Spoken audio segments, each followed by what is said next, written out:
ఈ మధ్య కాలంలో మీ ఆత్మలో ఏదో ఒక అలజడిని మీరు గమనించారా? వివరించలేని ఒక మార్పు. ఈ 2026 సంవత్సరం యొక్క గందరగోళం మధ్యలో దేవుడు మీకు మెల్లగా ఏదో చెబుతున్నట్లు అనిపిస్తోందా? ప్రపంచవ్యాప్తంగా ఎంతోమంది దేవుని బిడ్డలు ఇదే ఆత్మీయ సున్నితత్వాన్ని అనుభవిస్తున్నారు. కొందరు నేను ఇంకా ఎక్కువగా ప్రార్థన చేయాలి అని అంటుంటే, మరికొందరు మనం బ్రతుకుతున్న ఈ కడవరి దినాలను తలచుకుని తమ హృదయాల్లో ఒక భారాన్ని మోస్తున్నారు. ఇదంతా ఏదో యాదృచ్ఛికంగా జరుగుతున్నది కాదు. దేవుని ఆత్మ కదులుతున్నాడు. రాబోయే భయంకరమైన దినాల కొరకు ఆయన తన ప్రజలను సిద్ధపరుస్తున్నాడు. యోహాను 16:13లో యేసయ్య ఒక వాగ్దానం చేశాడు. అయితే ఆయన అనగా సత్యస్వరూపి అయిన ఆత్మ వచ్చినప్పుడు మిమ్మును సర్వసత్యములోనికి నడిపించును.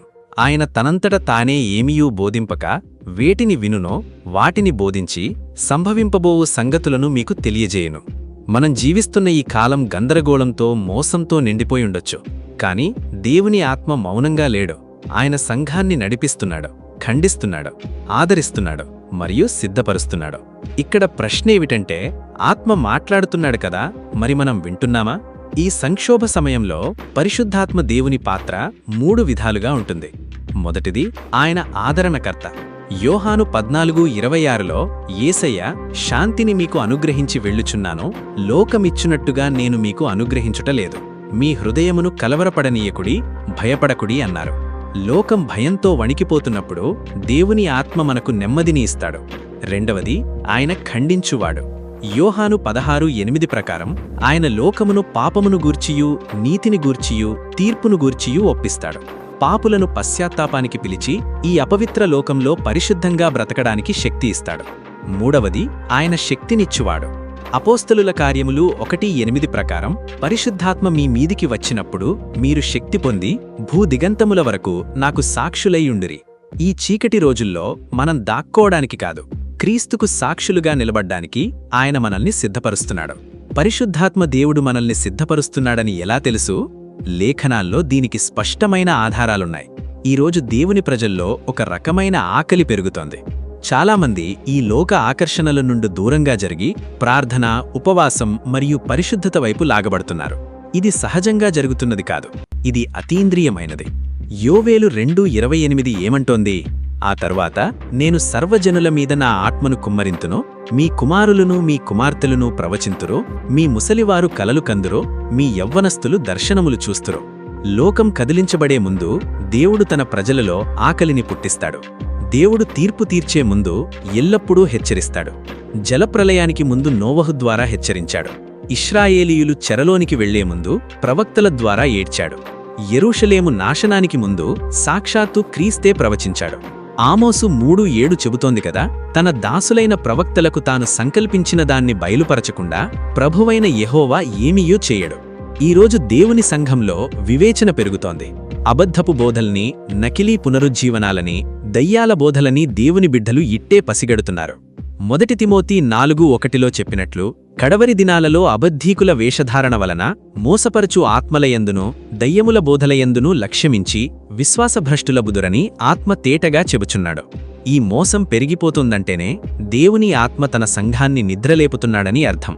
కేవలం ప్రార్థన గదిలోనే కాదు, కాలాన్ని గ్రహించే కళ్లను కూడా దేవుడు మనకిస్తున్నాడు. మత్తయి 24:6లో మీరు యుద్ధాల గూర్చియూ యుద్ధముల సమాచారముల గూర్చియూ వినబోదురు, అయితే అంతం అప్పుడే రాదు అని యేసయ్య చెప్పాడు.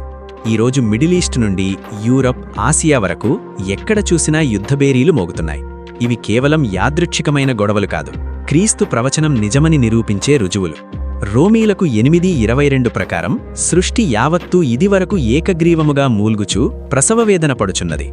భూకంపాలు, వరదలు, తుఫానులు ఇవన్నీ రాబోయే ఆధ్యాత్మిక ప్రకంపనలకు భౌతిక సూచనలు. నైతిక విలువలెలా పడిపోతున్నాయో చూడండి. 2 తిమోతి 3:1-5 వరకు హెచ్చరిస్తోంది. అంత్యదినాలలో అపాయకరమైన కాలములు వచ్చును.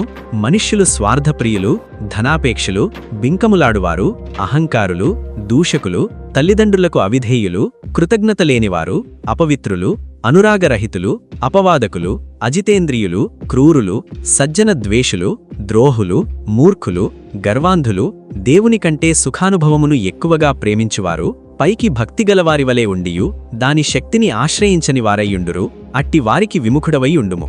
పాపం ఈరోజు సాధారణంగా మారిపోయింది. పరిశుద్ధతను ఎగతాళి చేస్తున్నారు. ప్రకటన 13వ అధ్యాయం చెబుతున్న గ్లోబల్ సిస్టమ్ మన కళ్ల ముందే తయారవుతుంది. చిన్నలు పెద్దలు, ధనికులు దరిద్రులు, స్వతంత్రులు దాసులు అందరూ తమ కుడిచేతి మీదనైనా నొసటి మీదనైనా ముద్ర వేయించుకొనున్నట్లు ఆ ముద్ర లేనివాడు కొనలేడు, అమ్మలేడు అని బైబిల్ చెబుతోంది.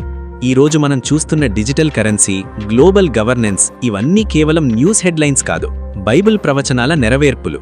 మరి పరిశుద్ధాత్మ మనల్ని ఎలా సిద్ధపరుస్తున్నాడో? ఆయన మనల్ని పరిశుద్ధత వైపు పిలుస్తున్నాడు. హెబ్రీయులకు 12:14లో అందరితో సమాధానమును పరిశుద్ధతయు కలిగియుండుటకు ప్రయత్నించుడి, పరిశుద్ధత లేకుండా ఎవడూ ప్రభువును చూడడు. పరిశుద్ధత లేకపోతే రాకడకు సిద్ధపాటు లేనట్లే. ఆయన క్రీస్తు దేహాన్ని అంటే సంఘాన్ని ఏకం చేస్తున్నాడు. ఎఫెస్సీలకు 4:3 ప్రకారం సమాధానమును బంధము చేత ఆత్మ కలిగించు ఐక్యమును కాపాడుకొనుటయందు ఆసక్తి కలిగియుండుడి. చీలికలు మనల్ని బలహీనపరుస్తాయి, కానీ సత్యంలో ఏకమవడం మనల్ని బలపరుస్తుంది. ఆయన మనల్ని ప్రార్థనకు రేపుతున్నాడు. రోమీలకు 8:26-27 ప్రకారం మనం యుక్తంగా ఏలాగు ప్రార్థన చేయవలనో మనకు తెలియదుగాని ఉచ్చరింప శక్యము కాని మూలుగులతో ఆ ఆత్మ తానే మన పక్షముగా విజ్ఞాపన చేయుచున్నాడు. రాబోయే దినాలలో ఏమొస్తుందో మనకు తెలియదు, కాని దేవుని ఆత్మ మన ద్వారా ప్రార్థన చేయిస్తున్నాడు. ఒక క్రైస్తవుడు సమాధివైపు చూసి ఏడుస్తాడు, కాని నిరీక్షణ లేనివాడిలాగా ఏడవడు. ఎందుకంటే దేవుని బిడ్డ మరణిస్తే అది ముగింపు కాదు, పునరుద్ధానం రోజున మళ్లీ కలుస్తామన్న నమ్మకం వారికుంటుంది. కాని రక్షింపబడని వారి పరిస్థితేమిటి? ఇక్కడే ఈ వర్తమానం చాలా భయంకరంగా మారుతోంది. దేవుని బిడ్డ కళ్ళు మూస్తే క్రీస్తు దగ్గరకు వెళితే, క్రీస్తు లేకుండా చనిపోయిన వాడెక్కడికి వెళితాడో? క్రీస్తును తిరస్కరించిన ఆత్మకు బైబిల్ ఎలాంటి ఆదరణ ఇవ్వడం లేదు. అది కేవలం హెచ్చరిస్తోంది, సమయమున్నప్పుడే పశ్చాత్తాపపడమని బ్రతిమాలుతోంది. ఎందుకంటే చనిపోయిన తర్వాత ఉండేది తీర్పే. హెబ్రీయులకు 9:27లో మనుష్యులు ఒక్కసారి మృతి పొందవలనని నియమించబడ్డారు, ఆ తర్వాత తీర్పు జరుగును. చనిపోయిన తర్వాత రెండవ అవకాశం ఉండదు. జీవితమంతా దేవుణ్ణి వద్దనుకున్న నువ్వు చనిపోయిన తర్వాత దేవునితో బేరమాడలేవు. లూకా సువార్త 16లో ధనవంతుడు నరకంలో పడి ఒక చుక్క నీళ్లకోసం ఏడ్చాడు, కాని మధ్యలో పెద్ద అగాధం ఉంచబడింది. ప్రాణమున్నప్పుడు తీసుకున్న నిర్ణయమే నీ నిత్యత్వాన్ని నిర్ణయిస్తుంది. అందుకే నీ ఆత్మతో నువ్వు ఆడుకోకు. నేను తరువాత దేవుణ్ణి నమ్ముకుంటాలే అని అనుకో. ఆ తరువాత నీకు వస్తుందన్న గ్యారంటీ లేదు. నేను యవ్వనస్తుడిని కదా అని అనుకో. యవ్వనస్తులు చనిపోతారు. నేను ఆరోగ్యంగా ఉన్నాను కదా అని అనుకో. ఆరోగ్యవంతులు సైతం హఠాత్తుగా చనిపోతారు. నేను గుడికి వెళ్తున్నాను కదా అని అనుకో. యూదా ఇస్కరియోతు సాక్షాత్తు యేసయ్యతోనే నడిచి నరకానికి వెళ్లాడు. పెదవులతో యేసయ్యను ముద్దు పెట్టుకున్నాడు, కాని వాడి హృదయం చీకటితో నిండిపోయింది. నువ్వు పరిశుద్ధమైన వస్తువుల దగ్గర ఉన్నంత మాత్రాన రక్షింపబడవు. దేవుని వాక్యం విన్నంత మాత్రాన, పాటలు పాడినంత మాత్రాన పరలోకం వెళ్ళవు. అసలు ప్రశ్నేమిటంటే, నువ్వు క్రైస్తవుల మధ్య తిరుగుతున్నావా అన్నది కాదు, నువ్వు నిజంగా తిరిగి జన్మించావా? కాని దేవుని కృప ఏంటో తెలుసా? నువ్వు రక్షింపబడడానికి పరలోకంలోని అదృశ్య రహస్యాలన్నీ తెలుసుకోవాల్సిన అవసరం లేదు. పాతాళం, తీర్పు, పునరుద్ధానం గురించి పండితుడిలా నీకు తెలిసిన అవసరం లేదు. సిలువ మీద ఉన్న దొంగకి బైబిల్ కాలేజీకి వెళ్లే సమయం లేదు. ఏ పుణ్యకార్యాలు చేసే అవకాశం లేదు. అవుడు కేవలం క్రీస్తువైపు చూసి ఒక్క మాటన్నాడు, యేసయ్యా, నీవు నీ రాజ్యములోనికి వచ్చినప్పుడు నన్ను జ్ఞాపకం చేసుకొనుము అని. అప్పుడు యేసయ్య ఏమన్నాడు? నేడు నీవు నాతో కూడా పరదైసులో ఉందువు అన్నాడు. అదే దేవుని కృప, అదే దేవుని కనికరం. నీ హృదయంలోంచి నిజాయితీగా, దేవా, పాపినైన నన్ను కరుణించు అని ఏడ్చి ప్రార్థన చేస్తే దేవుడు ఖచ్చితంగా వింటాడు. నువ్వు క్రీస్తు దగ్గరకు వస్తే ఆయన నిన్ను త్రోసివేయడు. లోకం నువ్వు దారిద్ర్యానికి, రోగానికి, వృద్ధాప్యానికి, మరణానికి భయపడాలని కోరుకుంటోంది. కాని యేసయ్య యోహాను 11:25-26లో ఏమన్నాడు? పునరుద్ధానమును జీవమును నేనే, నాయందు విశ్వాసముంచువాడు చనిపోయినను బ్రతుకును. మన దేహం మట్టిలో కలవచ్చు, కాని దేవుని బిడ్డ ఎన్నటికీ చనిపోడు. సమాధిలో ఉండేది ధూళి మాత్రమే. దేవునిచే కొనబడిన మన ఆత్మ పరలోకానికి వెళ్తుంది. అందుకే క్రైస్తవుడు మరణాన్ని చూసి భయపడడు. మరణాంధకార లోయలో మనం ఒంటరిగా వెళ్ళం. మన కాపరి అంటే యేసయ్య మన పక్కనే ఉంటాడు. కాపరి మనతో ఉంటే ఆ చీకటి మనల్ని ఏమీ చేయలేదు. ఒక రోజు రాబోతోంది. ఆ రోజు ప్రతి సమాధి దేవుని కుమారుని స్వరానికి లోబడుతుంది. సముద్రంలో కొట్టుకుపోయిన శరీరాలు, మరిచిపోయిన సమాధులు, రాజులు, బిచ్చగాళ్లు, ధనికులు, దరిద్రులు, బోధకులు, దేవుడు లేడన్న నాస్తికులు, మతపరమైన వేషధారులు, దేవుని బిడ్డలు అందరూ ఆ సర్వశక్తిమంతుని తీర్పు సింహాసనం ముందు నిలబడాలి.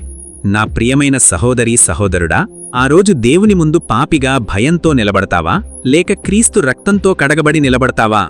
సమయం ఉన్నప్పుడే దేవుని వైపు తిరుగు. నాతో పాటు నీ హృదయం మీద చెయ్యి వేసుకుని కన్నీళ్లతో ఈ ప్రార్థన చెయ్యి. యేసయ్యా, నా ఆత్మతో నేను ఆడుకుంది చాలు.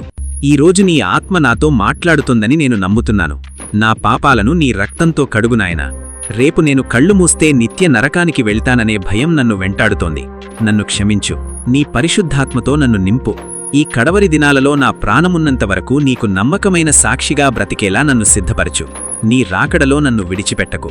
యేసునామంలో అడుగుతున్నాము, ఆమెన్. నా ప్రియమైన స్నేహితులారా, ఈ వర్తమానం మీ హృదయాన్ని తాకి ఉంటే, దేవుని రాకడ కొరకు మీరు నిజంగా సిద్ధపడాలి అనుకుంటే కమెంట్స్లో నేను సిద్ధంగా ఉన్నాను ప్రభువా అని టైప్ చేయండి. దేవుడు మిమ్మల్ని మీ కుటుంబాన్ని ఆయన రాకడకై భద్రపరచునుగాక. God bless you. Strength in grace. It's all about Jesus.